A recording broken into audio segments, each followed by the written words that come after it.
ព្រមទាំងសក់សៀតមាលាឈ្ងុយឈប់ស្រស់ឥតមានតោះត្រង់ណាព្រមតាមរបៀបខ្វាញ់ខែមរាពីបុរាណទុកជារបំមួយស្រងយ៉ាងចំណានគ្រាន់តែកំសាន្តលើពេលស្រាងសានស្រីប្រគ្រប់ប្រាំជុំគ្នាលេ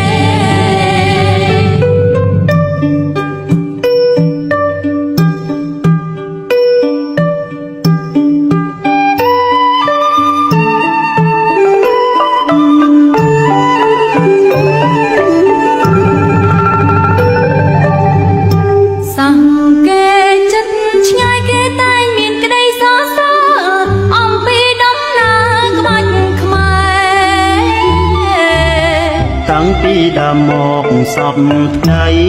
អិនកែប្រែខ្មែរចេញរក្សា